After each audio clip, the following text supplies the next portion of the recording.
আসসালামু আলাইকুম। কেমন আছেন? আশা করি সবাই ভালো আছেন।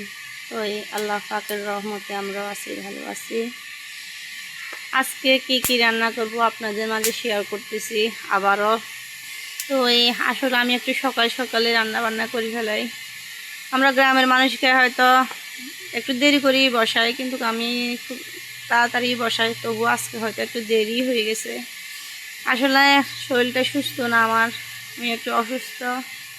তো তারপরও সব কিছু নিজে হাতে একা গোছায় গাছায় নিয়ে একসাথে কুটি ধুয়ে বাসে তারপর আপনাদের মাঝে ভিডিওগুলো শেয়ার করি।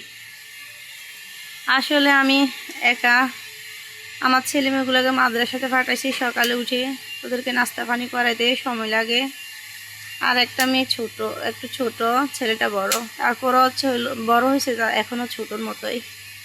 তো ওদেরকে স্কুলে পাঠাই, আজ আমি রান্না বান্না সব কিছু জোগাড় করে আপনাদের মাঝে শেয়ার করি। তো আজকে কি রান্না করতেছি আপুরা দেখেন। আজকে কাতল মাছ কষিয়ে রানবো। আর এখানে তো কাতল মাছের জন্য পেঁয়াজ, টমেটো, কাঁচামরিচ, ধনিয়া পাতা এগুলা মাছি রেখছি। তো আর পেঁপে দিয়ে ডাল দিয়ে রান্না করবো। ডাল চুলাতে বসাইছি সিদ্ধ। তা একটা আপু আমার জন্য দেখেন পুঁই শাক নিয়ে আসছে বাজার থেকে। আজকে তো আর রান্না করব না, কালকে রান্না করবো পুঁই শাকগুলা। আপুকে বলছিলাম যে বাজার গেলে পুঁই শাক আনার জন্য। দেখেন পুঁই শাক নিয়ে আসছে। পুঁই শাকগুলো অনেক দেখতে তাজা, সুন্দর লাগে। তা আমি এখন পলিথিন থেকে খুলি নাই, আপনাদেরকে দেখাইতেছি। তো দেখেন যে আজকে এগুলাই রান্না করব, আর বেশি কিছু নাই। আর কালকে যে আমি গরুর নালাটা মানে কষাইছিলাম, তো আজকে এটা আবার জাল দিতেছি। বিকালে রুটি বানাবো সবাইকে নিয়ে।